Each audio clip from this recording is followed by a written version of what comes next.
오늘도 매일의 기도를 통해 하나님께 더 가까이 나오신 여러분을 환영하고 축복합니다. 오늘도 주님과 동행하시는 하루 되시기 바랍니다. 주님과 친밀한 교제를 갖는 시간이 되시길 기도합니다. 하지 말라. 아멘. 오늘도 이 새벽 시간 하나님께서 말씀을 통해서 주시는 그 은혜를 우리 모두가 깨닫는 시간이 될 수 있기를 소망합니다.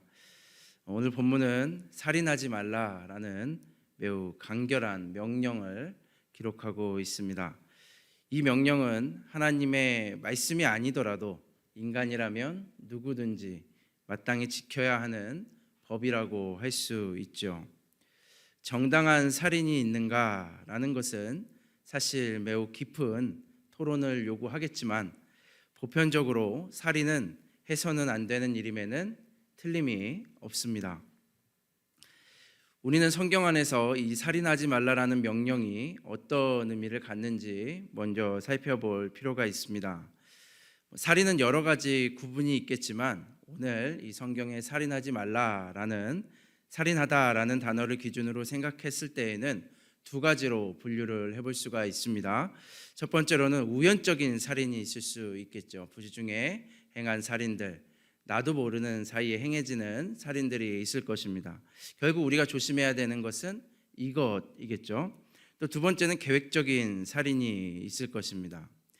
본문의 단어는 성경 안에서 보통 우연적인 살인을 의미하는 단어입니다. 물론 예외도 있을 수 있겠죠. 부지 중에 살인을 범한 사람들을 도피성으로 피하게 하는 말씀도 있고 아합이 나봇을 죽일 때처럼 계획적으로 일어난 살인, 다윗의 경우도 마찬가지였죠. 계획적인 살인을 저지르는 경우도 있었습니다. 표면적으로 살인은 당연히 해서는 안 되는 악한 행위입니다. 하지만 우리는 단순히 표면적인 의미를 넘어서 성경이 말하는 조금 더 깊은 의미의 이 살인, 생명을 해치는 행위에 대해서 묵상을 해볼 필요가 있습니다.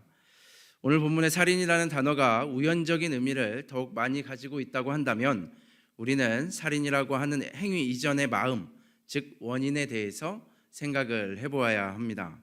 그리고 우리의 의지와는 상관없이 우리가 종종 일으키기도 하는 이 살인이라는 행위에 대해서 고민해 볼 수 있어야겠죠.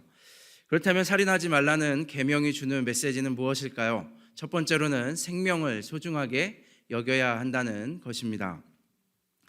사실 말씀을 준비하면서 이 살인이라는 단어가 주는 이 무게감, 강함 때문에 단어를 선택하고 준비하는 것이 쉽지는 않았습니다. 하지만 성경은 이러한 악한 행위를 누구나 저지를 수 있다라는 사실을 우리에게 전달해 줍니다. 그래서 우연적인 살인이라고 말할 수 있는 것이죠.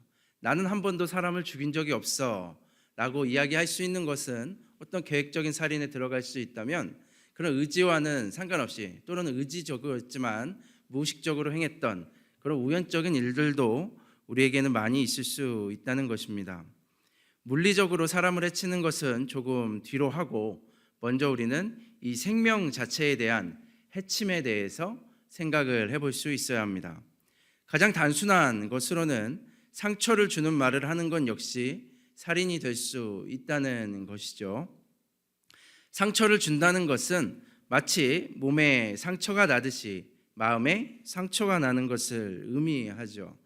그래서 육체적인 피가 흘리지 않는다고 할지라도 이 마음에 피가 흘려지는 행위인 것입니다. 외부적으로 보이지 않지만 그것은 사람을 죽음으로 몰고 가기도 하죠. 요즘 사회에서 일어나는 악플과 같은 것들이 대표적인 예가 될 것입니다. 그리고 직접적인 영향을 주지 않는다고 해도 우리는 마음속으로 얼마든지 살인을 저지를 수가 있습니다. 즉 살인은 우리의 폭력적인 마음으로부터 일어난다는 사실을 기억해야 합니다. 하나님께서 노아의 홍수를 일으키신 것은 땅에 흘려진 피 때문이었죠. 피는 포악함, 즉 폭력으로부터 발생했다고 성경은 기록합니다. 그래서 그 땅에 피가 너무나도 많이 흘려져서 하나님께서는 노아의 홍수를 통해서 그 피를 씻어내는 작업을 하셨던 것입니다. 더 그 마음속 깊은 곳에는 두려움과 열등감의 마음이 있겠지만 결국 폭력적인 마음을 다스리지 못했을 때 우리는 생명을 해치는 일을 하게 되는 것입니다. 그리고 이 마음은 굉장히 자연스럽게 나타날 수 있죠. 내 마음이 폭력적이야 이것이 아니라 단순한 재미로 또 단순한 취미로 우리는 그러한 일들을 빈번하게 저지를 수 있다고 하는 것입니다. 그래서 우리는 마음을 잘 다스려야 하는 것이죠. 그래서 나의 마음속에 어떤 마음이 존재하는지 우리는 항상 이 말씀을 통한 성찰을 통해서 깊이 돌아볼 수 있어야 하는 것입니다. 두 번째로 이 살인하지 말라라는 계명이 주는 메시지는 악을 막지 않는 것, 즉 살인의 행위를 막지 않는 것 역시 살인일 수 있다라는 것입니다. 십계명에 살인하지 말라라는 이 계명의 중요한 메시지는 당시 소외 계층들에 대한 관심에 있습니다. 그 성경에 나오는 특히 구약에 나오는 법들은 대부분 다 신약도 마찬가지지만 이 사회적 약자들을 향한 법들이 대부분이죠. 그래서 십계명에 이어서 나오는 이 출애굽기의 계약법전의 내용은 당시의 약자들인 나그네, 여자, 아이 등에 대한 보호 법규들을 기록하고 있습니다. 물론 오늘날에는 또 재해석돼야 되는 부분들이 있겠죠. 그들을 보호해야 하는 이유는 그들에게 주어진 자유를 인간이 해치면 안 되기 때문입니다. 왜냐하면 그들에게 주어진 자유는 하나님께서 주신 것이기 때문입니다. 우리가 오늘 이제 본문 앞절에 있는 2절 말씀을 한번 보게 되면 2절 말씀은 어떻게 기록하고 있냐면 나는 너를 종되었던 애굽으로부터 이끌어낸 여호와 하나님이다라고 기록을 하고 있습니다. 이것이 바로 십계명의 전제가 되는 말씀이죠. 하나님께서는 우리 모두에게 자유를 주셨고 너에게 자유를 주셨기 때문에 이제 이러이러한 법들을 가지고 자유인으로 살아가라 라는 것이 이 십계명의 목적입니다. 그래서 이렇게 법을 제정한 것이죠. 이것은 공동체가 지켜야 할 사회적이고 구조적인 작업이라고 할 수가 있습니다. 하나님 나라의 법칙은 비록 사회에서는 소외당한다고 하여도 적어도 하나님의 나라 안에 살아가는 사람들 안에서는 자유함을 누릴 수 있어야 한다는 그 하나님의 마음이 담겨져 있는 것이죠. 그래서 누구든지 그 하나님 나라의 공동체 안에 아무리 내가 사회적으로 소외받는 사람이라고 할지라도 들어왔을 때에는 자유함을 누릴 수 있어야 한다라는 것입니다. 그래서 우리는 이 사회적 실천을 위해서도 힘써야 하는 것이죠. 교회 안에서 행복하다고 하여도 사회에 만연한 약자들이 죽어가게 두는 것은 오늘 살인하지 말라라는 계명을 어기고 있는 것임에 분명하기 때문입니다. 룻기를 보면 베들레헴 공동체에 우리가 무엇을 배우게 됩니다. 즉 베들레헴 공동체가 사람을 살리는 법을 우리는 알 수가 있죠. 신명기 24장 19절은 이렇게 기록하고 있습니다. 우리 함께 한번 읽어보겠습니다. 넘겨주시면 신명기 우리 24장 19절의 말씀이 있나요? 없어요? 그럼 제가 읽어드리겠습니다. 제가 넣지 않은 것 같네요.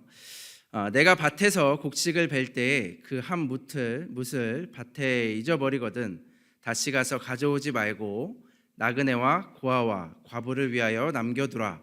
그리하면 내 하나님 여호와께서 내 손으로 하는 모든 일에 복을 내리시리라. 아멘. 이렇게 기록을 하고 있습니다. 이렇게 하나님의 법에 기록된 대로 이삭을 남겨두었고 이삭 줍는 일을 통해서 이방 여인이었던 룻이 살아갈 길을 마련하였고 결국 예수 그리스도로까지 이어지는 그 조상이 될 수 있었던 것이죠. 그래서 이 공동체, 사회가 굉장히 중요한 것입니다. 이것으로 인해서 생명이 살아나고 또 위대한 일들이 이루어져 갈 수 있기 때문입니다. 마지막으로 이 살인하지 말라라는 계명이 주는 세 번째 메시지는 우리가 생명의 자유를 지켜주는 삶을 살아야 한다는 것입니다.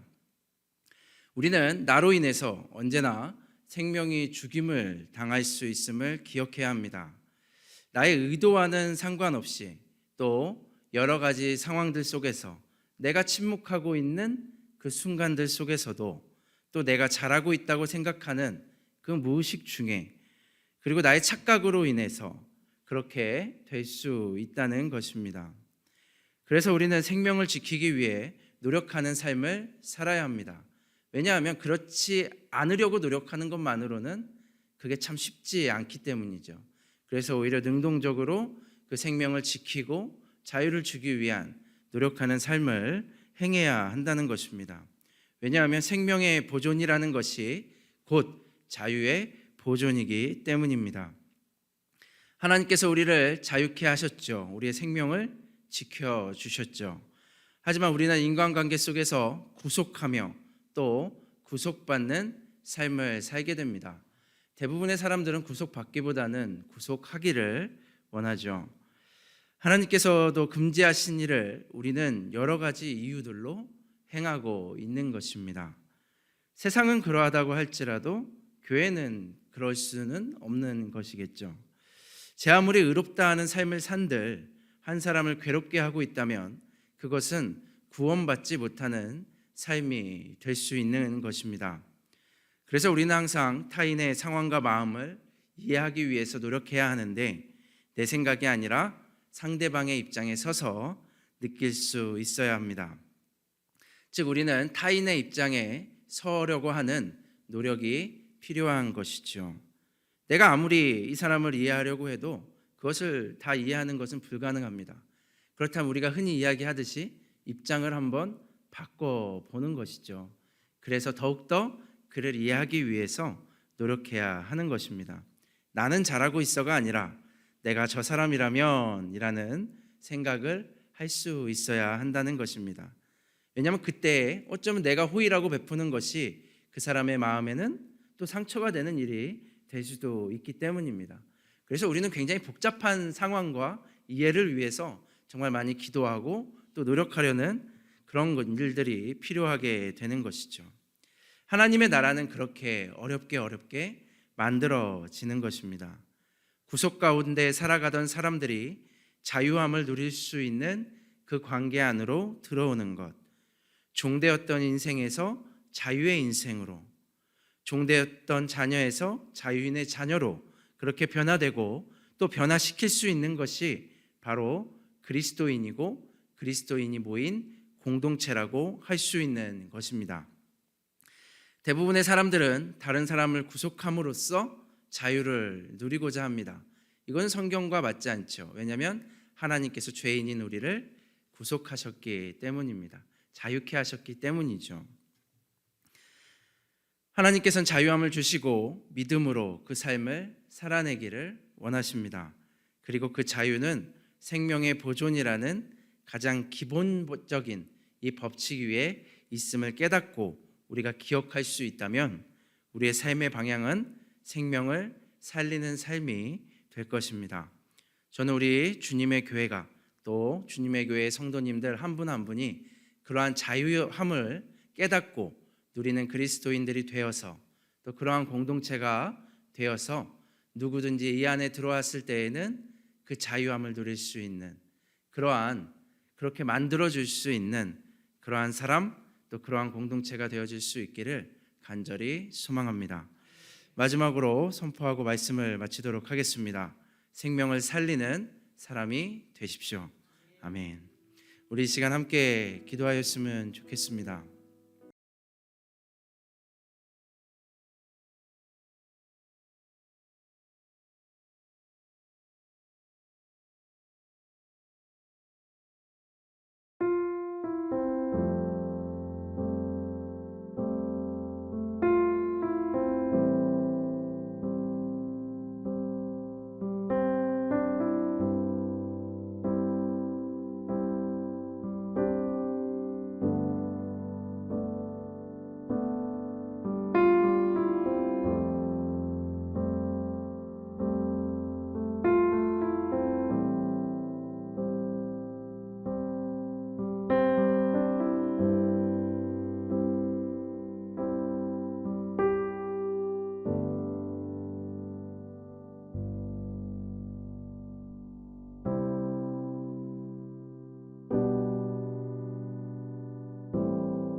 하나님께서 우리의 기도에 영광 받으셨습니다.